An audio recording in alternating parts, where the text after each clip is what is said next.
இன்றைக்கி நம்ம யாருடைய கதையை பார்க்க போகிறோம்னு பார்த்தீங்கன்னா, வேலூரில் கதிர்வேல் நகர் அப்படிங்கிற ஒரு கிராமத்தில் வாழ்ந்துக்கிட்டு இருந்த டாக்டர் முனியசாமி அவருடைய கதையை தான் பார்க்க போகிறோம். இந்த கதையை அவர் இன்ஸ்டாகிராமில் நம்மளுக்காண்டி சொல்லியிருந்தார். அவருக்கு ரொம்பவே நன்றி தெரிவித்துக் கொண்டு வாங்க வீடியோக்குள்ளே போகலாம்.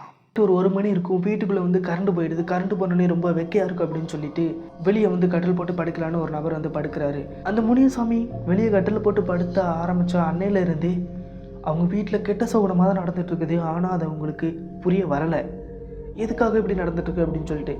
ஒரு நாள் கரண்ட் போகல, கரண்ட் போயிட்டு வீட்டுக்குள்ளே வெக்கையாக இருக்கும் அப்படின்னு சொல்லிட்டு கட்டில் தூக்கிட்டு வெளியே போய் வீட்டு வாசலில் போயிட்டு போட்டு படுத்திருக்காரு நம்ம முனியசாமி. ஆனால் அன்னைக்கு தெரியாது இதுதான் அவருடைய கடைசி தூக்கம் அப்படின்ட்டு அவருக்கு தெரியாது. அன்னைக்கு நல்லா நைட்டு அவர் தூங்கி முழிச்சு காலையில் எழுந்திரிச்சு நல்லா தான் நடக்குது எல்லாமே. ஆனால் திடீர்னு அவர் கரெக்டாக குளித்து கிளம்பி எல்லாம் பண்ணி சாவி எடுத்துகிட்டு வெளியே போகும்போது கரெக்டாக அவருடைய மண்டைக்கு நேராக ஃபேன் வந்து கீழே விழுது. ஜஸ்ட்டு மிஸ்ஸில் அவர் உயிர் தப்பிச்சிடுறாரு.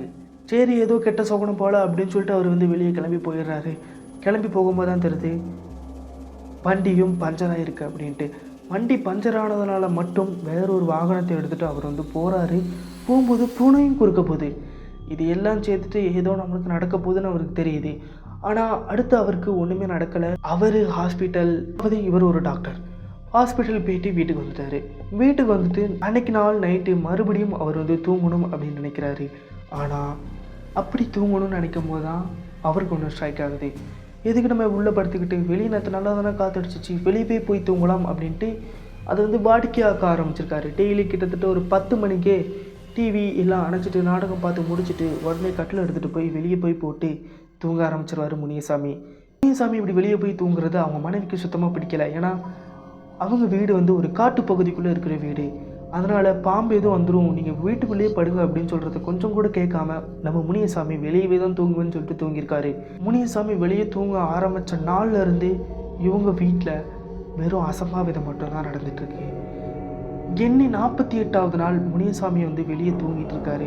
47 நாள் முடிஞ்சிச்சு. 48வது நாள் மறுபடியும் அவர் நான் வெளியே தான் போய் தூங்குவேன் அப்படின்னு சொல்லிட்டு வெளியே போய் தூங்கும்போது தான் அவருக்கு ஒரு முக்கியமான விஷயம் ஸ்ட்ரைக் ஆகிருக்கு. என்ன அப்படின்னு பார்க்கும்போது இன்றைக்கி தான் நம்மளுடைய கடைசி இரவு.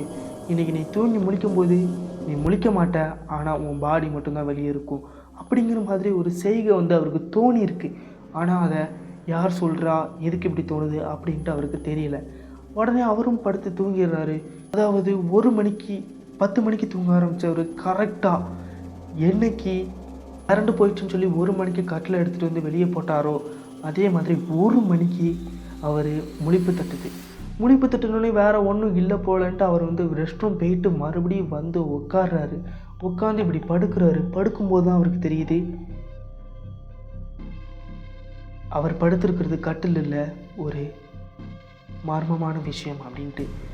அந்த விஷயம் அவரை போட்டு வந்து அப்படியே அமுக்கிறது தெரியாமல் அவரும் கத்துறாரு. ஆனால் யாருமே உதவிக்கு வரல. அப்படியே அவரை அமுக்கிக்கிட்டே தான் இருக்கு. நம்ம சாக போகிறோன்னு அவருக்கு தெரியுது. ஆனால் அந்த பேய், அந்த ஒரு அமானுஷ்யம் அவரை கொல்லாமல் அப்படியே விட்டுட்டு அப்படியே போயிடுது. இனிமேல் நான் வெளியே படுக்கவே மாட்டேன்டா சாமி அப்படின்ட்டு முனியசாமி உள்ளே வந்து படுத்துக்கிறாரு. இந்த நடந்த விஷயத்தை எதையுமே அவரோட மனைவிட்ட சொல்லவே இல்லை. இருந்தாலும் அவருக்கு இந்த பயம் இருந்துக்கிட்டே தான் இருக்குது. ஏன்னா இப்படி ஒரு விஷயம் நடந்தால் யார் தான் பயப்பட மாட்டாங்க? நீங்களே இருந்தாலும் பயப்பட்டு தானே ஆகணும். அடுத்த அன்னையிலிருந்து டெய்லி முனியசாமி கோயிலுக்கு போயிட்டு வீட்டுக்கு வந்துட்டு தூங்குவார். ஏன்னா அப்போ தான் அவருக்கு ஒரு மன நிம்மதியாக இருக்கும் அப்படிங்கிற மாதிரியும் சொல்கிறாரு. இந்த மாதிரியான நிறைய பேய் ஸ்டோரிஸ் பார்க்குறதுக்கு நம்ம சேனலை சப்ஸ்கிரைப் பண்ணி வச்சுக்கோங்க.